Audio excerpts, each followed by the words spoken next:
बिस्मिल्लाहिर्रहमानिर्रहीम और अस्सलाम वालेकुम। आज की इस वीडियो में हम एक कोड को देखेंगे जो कि हमारे पास दिया गया है और हमसे ये पूछा जा रहा है कि भाई अगर ये कोड जो है रन हो तो इसकी आउटपुट क्या होगी।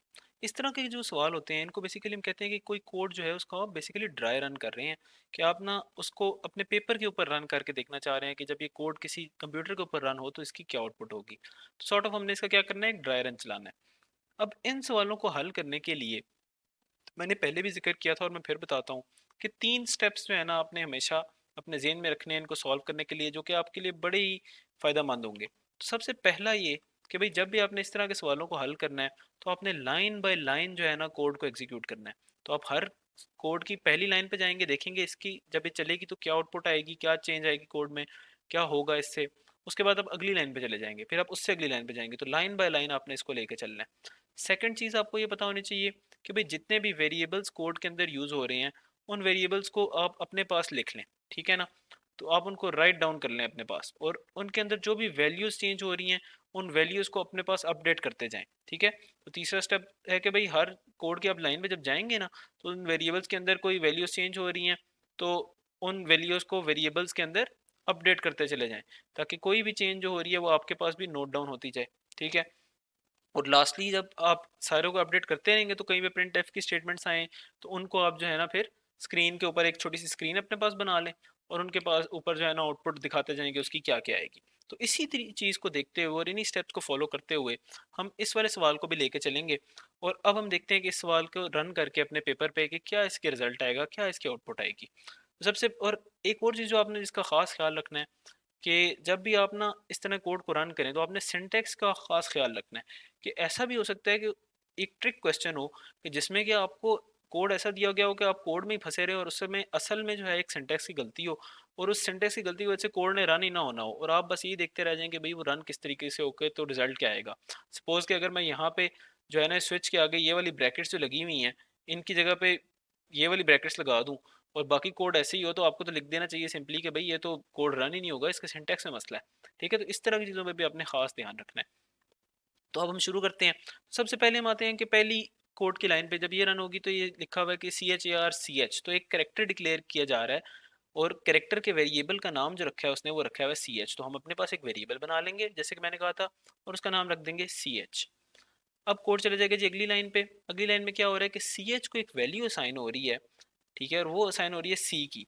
तो करेक्टर इसके अंदर एक स्टोर किया जा रहा है और वो है C का करेक्टर। तो हम भी यही करेंगे कि अपने पास इसमें एक करेक्टर C का स्टोर करवा लेंगे। अब कोड चला जाएगा नेक्स्ट लाइन के ऊपर और उसके अंदर लिखा हुआ है कि स्विच जो है ना रन होगा किसके ऊपर, इस कैरेक्टर वेरिएबल के ऊपर, ठीक है ना।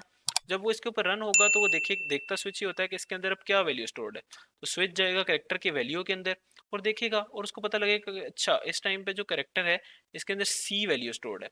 अब वो अपने केसेस को कंपेयर करेगा कि कौन सा वाला केस इससे मैच कर रहा है। तो ए जो है वो तो सी से मैच नहीं कर रहा, बी सी से मैच नहीं कर रहा, हाँ सी अब ये सी से मैच कर रहा है। तो इसका मतलब है कि आपका कोड डायरेक्टली इस वाली लाइन के ऊपर आ जाएगा और जहां पे लिखा हुआ है कि केस सी, ठीक है, तो उस वाले केस पे आप पहुंच जाएंगे। अब आपको यहाँ पे मैंने पहले भी कई दफ़ा जो जिक्र किया कि भाई जब जब स्विच की स्टेटमेंट आप रन करते हैं उसके अंदर जब आगे लिखी होती है कुछ स्टेटमेंट्स लिखी होती है ना किस हर केस में, उसके बाद ब्रेक का होना बड़ा ज़रूरी है कि ब्रेक का अगर आगे लिखा होगा तो वो स्विच की बॉडी से बाहर निकलेगा और यहाँ पे जाएगा। अगर ब्रेक नहीं है तो वो उससे अगला केस रन कर देगा, उसमें भी ब्रेक नहीं है तो उससे अगला केस रन कर देगा। अब यहाँ भी यही हो रहा है कि देखें वो केस सी में आया और इस जगह पे आपका कोड अभी खड़ा है। अब इसके अंदर ब्रेक कहीं नहीं लिखा, स्टेटमेंट भी कोई नहीं है, ब्रेक भी कोई नहीं है। तो ब्रेक नहीं है तो इस वजह से वो अगले केस पे चला जाएगा और केस डी पे आ जाएगा। अब केस डी के अंदर भी ब्रेक कोई नहीं है तो वो केस ई के अंदर आ जाएगा। अब केस ई के अंदर जो भी लिखा है वो एग्जीक्यूट कर देगा। तो केस ई के अंदर लिखा हुआ है कि प्रिंट एफ, तो इसका मतलब है कि कुछ प्रिंट कराना है। प्रिंट कराने के लिए हम क्या करते हैं कि हम अपने पास भी एक वो प्रिंट का जो जिस तरीके से हमारे स्क्रीन पे आता होता है उस तरह का एक बॉक्स बना लेते हैं, ठीक है। तो इस तरह का होता है, यहाँ पे प्रोग्राम का नाम लिखा होता है। अब प्रिंट एफ की स्टेटमेंट क्या कर रही है, कह रही है कि बैक स्लैश एन, मतलब कि पहले तो आप जाएं नेक्स्ट लाइन के ऊपर, ठीक है। तो हम नेक्स्ट लाइन के ऊपर चले जाते हैं। तो मतलब कि अगर मेरा कर्सर यहाँ पे था पहले तो वो नेक्स्ट लाइन पे जाके अगली वाली लाइन में इस जगह पे आ जाएगा। और फिर एक दें छोटी सी स्पेस, तो हम इधर इसका मतलब है कि ये चीज़ हम स्पेस दे देंगे और उसके बाद आपने लिखना है गुड बाय। तो हम इधर लिख देते हैं गुड बाय और एक्सक्लेमेशन मार्क, ठीक है।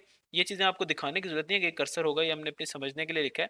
और उसके बाद जो है ना कुछ भी प्रिंट नहीं हो रहा और यहाँ पे हमारी प्रिंट की स्टेटमेंट क्लोज हो गई है। और नेक्स्ट इसके बाद जो है ना, अब आई है ब्रेक की स्टेटमेंट। तो अब हम स्विच की बॉडी से बाहर निकल जाएंगे, तो स्विच की बॉडी से बाहर निकलेंगे तो इधर आ जाएंगे। ठीक है, तो इसका मतलब ये होगा कि जब भी ये वाला कोड रन होगा तो स्क्रीन के ऊपर क्या नजर आएगा कि सेकंड वाली लाइन के अंदर, ये पहले वाली लाइन थी, ये सेकंड वाली लाइन है, सेकंड वाली लाइन के अंदर एक छोटी सी स्पेस होगी और स्पेस के बाद लिखा होगा गुड बाय और एक्सक्लेमेशन मार्क। तो इस तरह के कभी भी कोड्स आपके पास आ जाएं तो उसको रन करने के लिए बस आपने उन्हीं 3 स्टेप्स का खास ख्याल रखना है कि आपने सबसे पहले देखना है कि भाई कौन कौन से वेरिएबल्स हैं इसमें। दूसरा ये देखना है कि उन वेरिएबल्स की वैल्यूज़ किस तरह से चेंज हो रही हैं। तीसरा आपने बस लाइन बाय लाइन चलते चले जाना है और उन वेरिएबल्स के अंदर जो जो वैल्यूज़ चेंज हो रही है, अपडेट हो रही है, वो करते जाएंगे। और अगर कहीं पे प्रिंट एफ वगैरह की स्टेटमेंट आई तो आप स्क्रीन के अंदर एक स्क्रीन छोटी सी बना के उसके अंदर दिखा दें कि भाई क्या क्या जो है ना प्रिंट में लिखा आ रहा होगा। तो आई होप कि आपको ये समझ आ गई होगी। तो इसी तरह के कुछ और सवाल भी हम जो आगे अब लैब एक्टिविटीज़ देखेंगे उसमें हम फिर कुछ कोड्स वगैरह लिखेंगे कि जिसके अंदर जो है वो हमारी ना कंडीशनल कंट्रोल स्ट्रक्चर्स की अंडरस्टैंडिंग जो है वो मज़ीद बेहतर हो जाएगी।